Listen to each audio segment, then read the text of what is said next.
आप देख रहे हैं वसीब न्यूज़ आरवाई के खबर शामिल करते हैं सादकाबाद से। हमारे नुमाइंदे शाहद कमल की रिपोर्ट के मुताबिक खानपुर गुज़िश्ता रोज़ अगवा होने वाले बच्चे घर पहुंच गए। खानपुर डीपीओ रहीम यारखान रजवान गोंदल ने पुलिस के हमरा बच्चों को घर पहुंचाया। डीपीओ रजवान उमर गोंदल ने प्रेस कॉन्फ्रेंस की। अपने पेरेंट्स के साथ हैं, अल्लाह ताला इनकी ज़िंदगी बेहतर करे और इनको कभी इनके ऊपर कोई इस तरह की चीज़ ना आए। ये कोई प्रेस कॉन्फ्रेंस नहीं है, बिकॉज अभी हमने बहुत सा काम करना है इस सिलसिले में, तो जब वो मुकम्मल हो जाएगा इंशाल्लाह आपसे बात करेंगे। सिर्फ इस वजह से है कि पंजाब पुलिस ने वादा किया था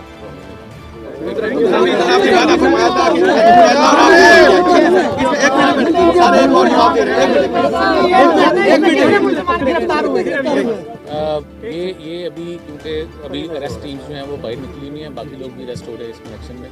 और अभी हम हतमी चीज़ आपको नहीं बता सकते क्योंकि ऑपरेशन इफेक्ट होता है हमारा, तो जैसे मुकम्मल हो जाएगा इंशाल्लाह हम आपसे डिटेल में बात करेंगे। और खानपुर शहरियों ने पुलिस जिंदाबाद के नारे लगाए। खानपुर शहरियों ने फूलों की पत्तियों से इस्तकबाल किया। आप देख रहे हैं वसीब न्यूज़ आरवाई के।